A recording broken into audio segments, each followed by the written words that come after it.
वंदे मातरम मित्रों। प्रश्न ये उठता है कि ओशो के बाद कौन कौन इतना इंटेलेक्चुअल व्यक्ति होगा जो ओशो के बाद इस संसार को ज्ञान प्रदान कर सकता है। क्योंकि आज उस वैज्ञानिक स्तर की ऋषि आत्मा चाहिए जो आधुनिक मनुष्य की जिज्ञासाओं को संतुष्ट कर सके।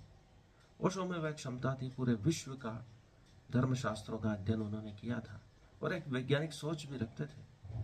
वही सोच पंडित श्री राम शर्मा आचार्य के कृतित्व में भी देखी जा सकती है।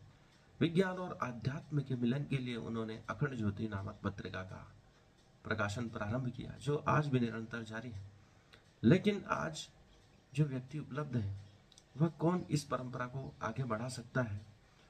लोग आचार्य प्रशांत और दिव्य कीर्ति सर की तुलना करते हैं।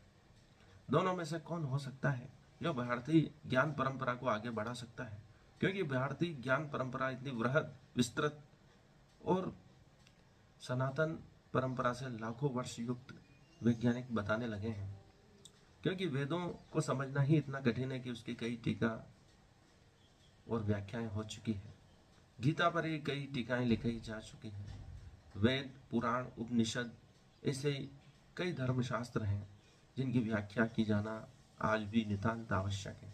क्योंकि मनुष्यता को वह कोमल भावनाएं मिल सके जो एक ऋषियों में थी और वैज्ञानिक को उस भावनाओं से संयुक्त कर सके जो परमाणु बम जैसे आविष्कार करने के बाद भी मानवता को बचाने के प्रयास जारी रख सके और मानवता को जो उचित मूल्य है, धर्म, सत्य, अस्तेय, अहिंसा इत्यादि के गुणों के महत्व को समझा सके,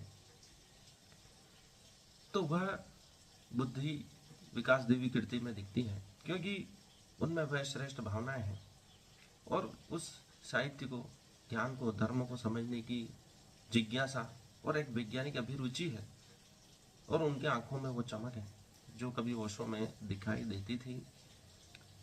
आचार्य प्रशांत में वे गुण इतने दिखाई नहीं देते। वे एग्रेसिव है, अभी भी खोज में लगे हुए हैं, ऐसे दिखाई देते हैं।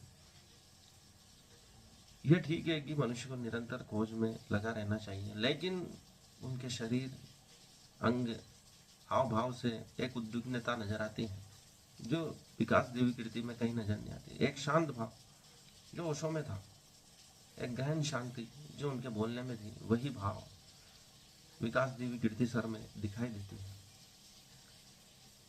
उन्होंने उस ज्ञान को नहीं पाया हो जो ओशो ने पा लिया हो या हमारे ऋषियों ने जो पाया था, लेकिन वह उस दिशा में उसी